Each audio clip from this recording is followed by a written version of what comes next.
നമസ്കാരം. മലയാളി വാർത്തയിലേക്ക് സ്വാഗതം. ഐക്യത്തിൻ്റെ കാര്യത്തിൽ നമ്മുടെ കോൺഗ്രസ് നേതാക്കളുടെ ഐക്യം എത്രത്തോളം ഉണ്ടെന്ന് ഇതിനു മുമ്പ് നമ്മൾ കണ്ടതാണ്. സമൂഹ വേദികളിൽ കോൺഗ്രസ് നേതാക്കന്മാർ ഒന്നിച്ചെത്തുമ്പോൾ കുറഞ്ഞത് ഒരു 4 അടിയെങ്കിലും എന്തിൻ്റെയെങ്കിലും പേരിലെങ്കിലും അവിടെ ഉണ്ടാകും. ഇപ്പോഴും അതുതന്നെയാണ് സംഭവിച്ചിരിക്കുന്നത്.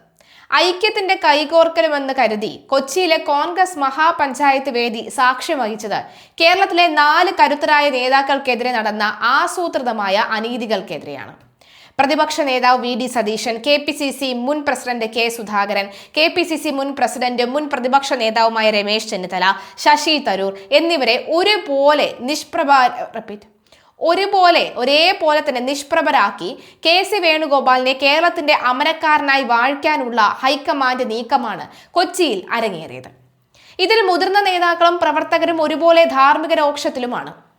വി ഡി സതീശനെ VD എന്നും രമേശ് ചെന്നിത്തലയെ RC എന്നും കെ സുധാകരനെ KS എന്നുമാണ് അണികൾ വിളിക്കുന്നത്. ശശി തരൂരിനെ ST എന്നും. ഈ 4 നേതാക്കളും മഹാപഞ്ചായത്തിന് ശേഷം വേദനയിലായി വേദി വിട്ടിറങ്ങുകയായിരുന്നു.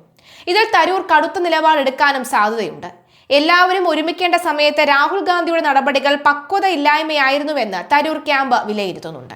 മഹാപഞ്ചായത്ത് വേദിയിലേക്കുള്ള യാത്രയ്ക്കായി രാഹുൽ ഗാന്ധിയുടെ വാഹനത്തിൽ കയറാനെത്തിയ പ്രതിപക്ഷ നേതാവ് വി ഡി സതീശൻ ലഭിച്ചത് അപ്രതീക്ഷിത തിരിച്ചടിയായിരുന്നു. വാഹനത്തിലേക്ക് പ്രവേശിക്കാൻ ഒരുങ്ങിയ സതീശനോട് മറ്റൊരു വാഹനത്തിൽ വരാൻ നിർദ്ദേശം നൽകുന്നു. പാർലമെന്ററി പാർട്ടി നേതാവിനെ പരസ്യമായി താഴ്ത്തിയത് സതീശൻ ക്യാമ്പിനെ ഞെട്ടിച്ചിരിക്കുകയാണ്. മാത്രമല്ല, സുധാകരനെ കസേരയിൽ നിന്ന് എഴുന്നേൽപ്പിച്ചു വിട്ടു. സംഘടനാ ശാക്തീകരണത്തിന്റെ കരുത്തനായ കെ സുധാകരനെ വേദിയിൽ വെച്ച് രാഹുൽ നേരിട്ട് കസേരയിൽ നിന്ന് എഴുന്നേൽപ്പിച്ചതാണ് മറ്റൊരു ചർച്ചാ വിഷയം. KPCC മുൻ അധ്യക്ഷനോട് കാണിച്ച ഈ മര്യാദകേട് സുധാകരൻ അനുകൂലികളെ പ്രകോപിപ്പിച്ചിട്ടുണ്ട്. തന്റെ വിശ്വസ്തർക്ക് മാത്രം വേദിയിൽ പ്രാധാന്യം നൽകുക എന്ന രാഹുലിന്റെ ലൈൻ ഇതിലൂടെ വ്യക്തമായിരുന്നു. കേരളത്തിലെ കോൺഗ്രസിൽ ജനപ്രീതിയിൽ ഒന്നാമനാണ് ശശി തരൂർ. ഈ ശശി തരൂരിനെ പൂർണ്ണമായും അവഗണിക്കുക എന്നതായിരുന്നു മൂന്നാമത്തെ തന്ത്രം.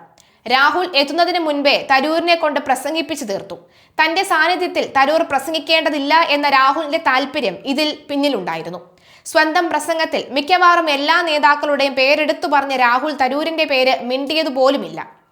മുതിർന്ന നേതാവായ രമേശ് ചെന്നിത്തലയെ പ്രസംഗിക്കാൻ വിളിച്ചതാകട്ടെ എല്ലാ മര്യാദകളും ലംഘിച്ചുകൊണ്ടാണ്. UDF കൺവീനർ അടൂർ പ്രകാശിനും ശേഷമാണ് ചെന്നിത്തലയ്ക്ക് മൈക്ക് നൽകിയത്. ചെന്നിത്തലയുടെ സീനിയോറിറ്റിയെ പാടെ അവഗണിച്ചുകൊണ്ടുള്ള ഈ നടപടി 4ാമത്തെ അനീതിയായി രാഷ്ട്രീയ നിരീക്ഷകർ കാണുന്നുണ്ട്. 4 പ്രമുഖരെയും ഒതുക്കിയതിലൂടെ കേരളത്തിൽ കോൺഗ്രസിന് അധികാരം ലഭിച്ചാലും ഇവർ ആരും മുഖ്യമന്ത്രിയാകില്ല എന്ന വ്യക്തമായ സന്ദേശമാണ് രാഹുൽ നൽകിയത്. KC വേണുഗോപാലിനെ കേരളത്തിന്റെ മുഖ്യമന്ത്രി സ്ഥാനാർത്ഥിയായി അവരോധിക്കാനുള്ള അനൌദ്യോഗിക പ്രഖ്യാപനമായിരുന്നു ഈ മഹാപഞ്ചായത്ത്.